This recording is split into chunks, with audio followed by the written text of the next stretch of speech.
Praise the lord. ఈరోజు దేవుని వాగ్దానము సామెతలు 16వ అధ్యాయము 3వ వచనం. నీ పనుల భారము యెహోవా మీద మోపము, అప్పుడు నీ ఉద్దేశములు సఫలములగును. నిజమే, మనం ఉదయం లేచినప్పటి నుంచి పడుకునే వరకు అనేక భారంలో వెంట మనం వెళ్తున్నాం కదా. మన బ్రతికే భారం అయిపోయినట్టు అనిపిస్తుంది అప్పుడప్పుడు కదా. చిన్న బిడ్డల నుంచి పెద్దవారి వరకు అనేక భారములతో మనం మన జీవితాన్ని కొనసాగిస్తున్నాం. అందుకే దేవుడు మనతో మాట్లాడుతున్నాడు ఉదయకాల సమయంలో. మన పనుల భారం అంతా కూడా ఆయన మీద మోపితే మన ఉద్దేశములన్నీ కూడా సఫలమవుతాయంట. ఎలాంటి ఉద్దేశములు? అవి వాక్యానుసారమైన మంచి ఉద్దేశములు అయితే నిజంగా అవి మన భారము ఆయన మీద మోపినప్పుడు ఆయన మన పనుల భారాన్ని మోయడానికి, ఆయన వాటన్నిటిని నుంచి మనల్ని విడిపించడానికి సమర్థుడై ఉన్నాడు. అందుకే దేవుడు అంటూ ఉంటాడు, భారము మోసుకొని పోచున్న సమస్త జనులారా నా యొద్దకు రండి, నేను మీకు విశ్రాంతిని కలుగు చేస్తానంటున్నాడు. నిజమే, మనకు విశ్రాంతి ఎక్కడ దొరుకుతుంది? ఆయన సన్నిధిలో దొరుకుతుంది. అందుకే ఉదయం లేవగానే ఆయన సన్నిధిని మనము ఆశ్రయించాలి. అంటే ఉదయాన్నే లేచి మనం మోకరించి మొదటగా ఆయనను మనం స్తుతించినప్పుడు, గణపరిచినప్పుడు, మన పనుల భారం ఆయన మీద వేసినప్పుడు అవన్నీ కూడా సఫలమవుతాయి కదా. ఎవడు చింతించడం వలన తమ ఎత్తు మూరెడు ఎక్కువ పెంచుకోగలడు అని దేవుడు అంటున్నాడు. నిజమే, మనము చింతించడం వల్ల మన ఎత్తు ఏమన్నా ఒక్క మూరెడైనా పెంచుకోగలమా? అది ఎత్తైనే కాదు, కానీ అది ఎలాంటి సమస్యలైనా కూడా కదా. మన జీవితం సాఫీగా ఏమి జరగదు. ప్రతి ఒక్కరికి ఏదో ఒక పుట్టిన బిడ్డకు కూడా ఏదో ఒక చిన్న సమస్యలు ఉంటూనే ఉంటాయి. వాటన్నిటిని ఏదో ఒక భారం, అది ఆర్థిక భారమైన, అనారోగ్య భారమైన, అశాంతి అసమాధానం వెంట మనం వెళ్తున్నా కానీ ఎలాంటి చింత అయినా కూడా అవన్నిటినీ కూడా ఎవరి మీద వేయాలి? ఆయన మీద వేయాలి. ఆయన సిద్ధంగా ఉన్నాడు. ఆయన మన పాప భారాన్ని మోయడానికే తన రక్తాన్ని వెలగా చెల్లించాడు కదా. ఆ సింహాసనాన్ని వదిలిపెట్టి మన కోసం వచ్చాడు కదా. ఆకాశమున సింహాసనము, భూమి నా పాదపీఠమని దేవుడు సెలవిస్తున్నాడు కదా. ఆయన సింహాసనాన్ని వదిలి మన భారాలు మోసి, మన పాప భారమును మోసి మనల్ని విడిపించడానికి, ఆ నిత్య నరకాగ్ని నుంచి మనల్ని విడిపించడానికి, ఆ అగ్నిగుండంలో మనం వెళ్ళడం ఇష్టం లేక మనల్ని అక్కడి నుంచి తప్పించడానికి ఆయన ఒక సింహాసనాన్ని పరమును వీడి మన యుద్ధకు వచ్చాడే. ఈ మన పనుల భారము వచ్చి చాలా చిన్నవి ఆయనకి కదా, అవన్నీ ఆఫ్టర్ ఆల్. అందుకనే మన పనుల భారం అంతా కూడా ఆయన మీద వేద్దాం. మన చింత యావత్తు మోయడానికి ఆయన సిద్ధంగా ఉన్నాడు కదా. అది మంచిగా అనిపిస్తుంది నాకు. ఏంటది? ఎవడు చింతించుట వలన తమ ఎత్తు మూరెడు ఎక్కువ పెంచుకోగలడు. నిజమే, మనం చింతిస్తే మన ఎత్తు ఏమన్నా, నేను చాలా పొట్టిగా ఉన్నానే, నా ఎత్తు కొంచెం మూరెడు ఎక్కువ పెంచుకుంటే బాగుండు, కాసేపు చింతిస్తాను, గంట చింతిస్తాను, లేదా 1 వీక్ చింతిస్తే మూరెడు పెరుగుతాను అంటే ఎంతమంది చింతిస్తూ ఉంటారు? నిజమే కదా. మనం ఎంత చింతించినా కూడా మన చింత యావత్తు ఆయన మీద వేస్తే తప్ప ఆ చింత నుంచి మనల్ని బయటికి విడిపించేవారు ఎవరూ లేరు. కాబట్టి మన చింత యావత్తు, మన పనుల భారము ఆయన మీద వేద్దాం. అరే కొంచెం నేను తెల్లగా ఉంటే బాగుండే, నల్లగా ఉన్నాను అని మనం చింతిస్తే మనం తెల్లగా అయిపోతామా? అరే ఈ ఆర్థిక ఇబ్బందులు చాలా నన్ను సతమతం చేస్తున్నాయి, చాలా హెడ్ఏక్గా ఉన్నాయి అని చింతిస్తూ ఉంటే ఆ ప్రాబ్లం నుంచి మనకు సొల్యూషన్ దొరుకుతుందా? లేదు. మనం చింతించడం వల్ల మన ప్రాబ్లంకి సొల్యూషన్స్ దొరకవు.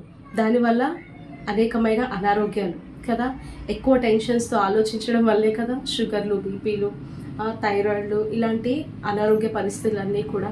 వాటన్నిటి నుంచి మనం దూరంగా ఉండాలంటే మన చింత యావత్తు ఆయన మీద వేయాలి. మన పనుల భారం మొత్తం కూడా ఆయన మీద వేయాలి. నిజం కదా. మన పనుల భారం అంతా ఆయన మీద వేయాలి. అందుకే ఆయన అంటున్నాడు, భారం మోయిచున్న సమస్త జనులారా. నిజమే, మనం భారాలు ఇలా ఈ జనరేషన్లో ఇప్పుడు ఇలా భారాలు మోస్తామని ఆయనకి ఎప్పుడో తెలుసు. అందుకే ఎన్నో సంవత్సరాల క్రితం కదా బైబిల్ రాసింది. అందుకే అప్పుడే దేవుడు బైబిల్లో లిఖితపూర్వకంగా ఇచ్చాడు. ఏమని? భారము మోసుకొని ఉన్న సమస్త జనులారా నా యొద్దకు రండి, నేను మీకు విశ్రాంతిని కలుగ చేస్తాను.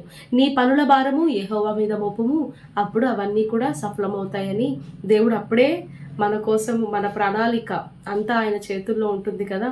అందుకే అప్పుడే ఆయన ఊహించాడు మనం ఎన్ని భారాల వెంట మన జీవితం సాగిస్తూ ఉంటామని. అందుకే కాబోలు ఆయన నీ పనుల భారము యెహోవా మీద మోపము అని అప్పుడే ఆయన రాశాడు కదా. మన పనుల భారం అంతా ఆయన మీద వేయాలి. అందుకే ఆయన అంటున్నాడు, భారం మోయిచున్న సమస్త జనులారా. నిజమే, మనం భారాలు ఇలా ఈ జనరేషన్లో ఇప్పుడు ఇలా భారాలు మోస్తామని ఆయనకి ఎప్పుడో తెలుసు. అందుకే ఎన్నో సంవత్సరాల క్రితం కదా బైబిల్ రాసింది. అందుకే అప్పుడే దేవుడు బైబిల్లో లిఖితపూర్వకంగా ఇచ్చాడు ఏమని, భారము మోసుకొని ఉన్న సమస్త జనులారా నా యొద్దకు రండి, నేను మీకు విశ్రాంతిని కలుగజేస్తాను. నీ పనుల భారము యెహోవా మీద మోపుము, అప్పుడు అవన్నీ కూడా సఫలమవుతాయని దేవుడు అప్పుడే మన కోసం, మన ప్రణాళిక అంతా ఆయన చేతుల్లో ఉంటుంది కదా. అందుకే అప్పుడే ఆయన ఊహించాడు మనం ఎన్ని భారాల వెంట మన జీవితం సాగిస్తూ ఉంటామని. అందుకే కాబోలు ఆయన నీ పనుల భారము యెహోవా మీద మోపుము అని అప్పుడే ఆయన రాశాడు. నిజమే, మనం చింతించడం వల్ల, మన భారాలు మనమే మోయడం వల్ల ఏమీ లాభం లేదు. కాబట్టి మన భారమంతా, మన చింత యావత్తు ఈ ఉదయకాల సమయంలో ఆయన మీద వేద్దాం.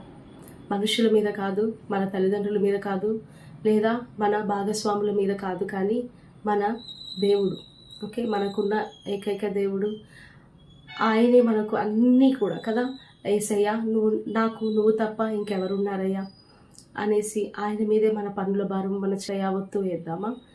ఆ భారములు నీవే భరించి నా నీడగా నాకు తోడయుండి, నా భారములు నీవే భరించి నా నీడగా నాకు తోడయుండి, చెదరిన నా హృది బాధలన్నిటిని, చెదరిన నా హృది బాధలన్నిటిని నాట్యముగా మార్చితివే, నీకేమి చెల్లింతు, నా ప్రాణమార్పింతు,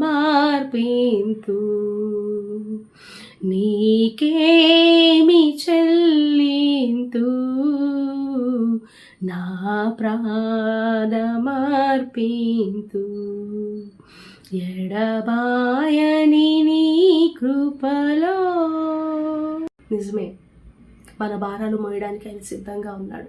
ఆకాశ పక్షులు చూడి అవి విత్తవు కోయవు, వాటికంటే శ్రేష్ఠులు కారా మీరు అని దేవుడు మనతో మాట్లాడుతున్నాడు. నిజమే, వాటికంటే అవి విత్తవు కోయవంట కదా. అవి విత్తట్లేదు, కోయట్లేదు, వాళ్ళు అవేమి జాబ్ చేయట్లేదు, అవేమి వంట చేయట్లేదు. అయినప్పటికీ వాటినే పోషిస్తున్న దేవుడు నిన్ను నన్ను పోషించడా, నీ భారాన్ని నా భారాన్ని ఆయన మోయడా, నీ చింతను నా చింతను ఆయన తీర్చడా. ఆయన మాత్రమే తీర్చగలడు. ఆయన మాత్రమే మన భారాలు మోయగల సమర్థుడు, శక్తి సామర్థ్యం గల దేవుడు. అటువంటి గొప్ప దేవుడు మనకుంటే మనం ఎందుకు చింతించాలి? ఆయన మీద ఆధారపడి ఉదయకాల సమయంలో నా తండ్రివి నీవే అయ్యా, నా తోడువు నీవే, నువ్వు తప్ప నాకు ఇంకెవరున్నారయ్యా అని మన భారమంతా కూడా ఆయన మీద వేద్దామా. మన చింత యావత్తు ఆయన మీద పెడదామా. అప్పుడు మన ఉద్దేశంలన్నీ కూడా దేవుడు సఫలం చేస్తాడంట. ఆ ఉద్దేశంలో ఎలాంటి ఉద్దేశంలో అయి ఉండాలి? అవి వాక్యానుసారంగా ఉండాలి. అది యథార్థంగా న్యాయవంతమైన ఉద్దేశంలో అయితే దేవుడు నిజంగా అవి సఫలం చేయడానికి సిద్ధంగా ఉన్నాడు. ఉదయకాలంలో మనం ఆయన చెంతకు వద్దామా. ఒక్కసారి మనము ఆయన కతి చేరువలో వచ్చి ప్రార్థన చేసి మన భారములన్నీ కూడా ఆయన మీద వేద్దాము. అప్పుడు మన ఉద్దేశములన్నీ కూడా సఫలమవుతాయి. చిన్న ప్రార్థన చేసుకొని ఈ దినాన్ని మనం ప్రారంభించుకుందాం. మహోన్నతుడ, మహాగణుడ, సర్వశక్తిమంతుడ, సర్వలోకాధికారి, సర్వాంతర్యామి, సర్వం ఎరిగిన వాడవయ్యా, అద్భుతకరుడు, ఆశ్చర్యకరుడు, గొప్ప దేవుడవయ్యా. యేసయ్యా, గత దినమంతా కాచి కాపాడి మరొక నూతన దినాన్ని మా జీవితంలో ఉంచారయ్యా. మమ్మల్ని మీకు లెక్కలేని వందనాలయ్యా. ఈ దినమంతా కూడా నెమ్మదిని, శాంతి, సమాధానాన్ని మాకు అనుగ్రహించండి. నిజమే దేవా, మేము లేచినప్పటి నుంచి ప్రభా పడుకునే వరకు అనేకమైన భారంలో వెంట వెళ్తున్నామయ్యా. అవి అనేకమైన అనారోగ్య భారములు దేవా, ఆర్థిక భారములతో ప్రభా, అశాంతి, అసమాధానంతో, అనేకమైన చెప్పుకోలేని ఇబ్బందులతో మేము బాధపడుచున్నాము, చింతిస్తున్నాము. నిజమే, మా భారంలోనే మేమే మోయిచున్నాం, మేము మమ్మల్ని క్షమించండి అయ్యా. యేసయ్యా, ఆ భారం మోసే గొప్ప దేవుడు మీరు మాకుండగా, మా చింత యావత్తును తీర్చే గొప్ప దేవుడు మీరు మాకుండగా ప్రభా, నీ మీద మేము ఆధారపడక మనుషుల మీద ఆధారపడుచున్నాము, మా మీద మేమే ఆధారపడుచున్నాము, మమ్మల్ని క్షమించండి ప్రభా. ఇది మొదలుకొని ప్రభా, మా భారములన్నీ కూడా మీ మీదే వేస్తున్నామయ్యా. ప్రభా, మా చింత యావత్తు నీ మీదే వేస్తున్నామయ్యా. ఎందుకంటే ప్రభా, మాకు నువ్వు తప్ప ఇంకెవరున్నారయ్యా, నువ్వు తప్ప మాకు ఇంకెవరున్నారయ్యా. మా చింత యావత్తును తీర్చుకున్న శక్తి సామర్థ్యముల దేవుడవయ్యా. నీ ప్రాణాన్నే లెక్క చేయకుండా మా కొరకు ప్రభా యేసయ్యా, మా పాపంలో మేము కూరుకుపోయి ఉండకుండా ప్రభా, మమ్మల్ని విడిపించడానికి ప్రభా నీ ప్రాణాన్నే త్యాగం చేసేవయ్యా. ఆ సింహాసనాన్ని వదులుకొని పరములు వీడి మా కొరకు శరీరధారి అయి ఈ లోకానికి వచ్చిన గొప్ప దేవుడు మీరు మాకుంటే మేమెందుకు చింతించాలయ్యా, మేమెందుకు మా భారములు మోయాలయ్యా. మమ్మల్ని క్షమించండి యేసయ్యా ఉదయకాల సమయంలో మా భారములన్నీ కూడా నీ మీదే వేస్తున్నామయ్యా. ప్రభా, భారం మోసుకున్న సమస్త జనులారా నా ఎందుకు రండి, నేను మీకు విశ్రాంతిని కలుగ చేస్తానంటున్నావు దేవా.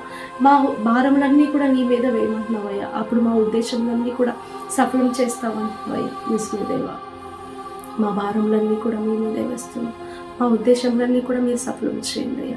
నీకు ఇంపైన సువాసనగా మా జీవితాలు మార్చుకొని మమ్మల్ని అందరినీ కూడా ప్రభు ఆశీర్వాదకరంగా ఉంచండి, ఆరోగ్యకరంగా ఉంచండి అయ్యా. నెమ్మది, శాంతి, సమాధానంతో మా జీవితాలని ప్రభు మా రోజులను గడిపే కృపను మాకు అనుగ్రహించండి. మరొక్కసారి ప్రభు మా భారములు, మా చింత యావత్తు మీ మీదే వేస్తూ సమస్త మహిమ, ఘనత, ప్రభావములు కేవలం మీకు మాత్రమే ఆరోపిస్తూ యేసుక్రీస్తు పరిశుద్ధ నామములో అడుగుచున్న నా ప్రియ పరలోకపు తండ్రి, ఆమేన్. Thank you.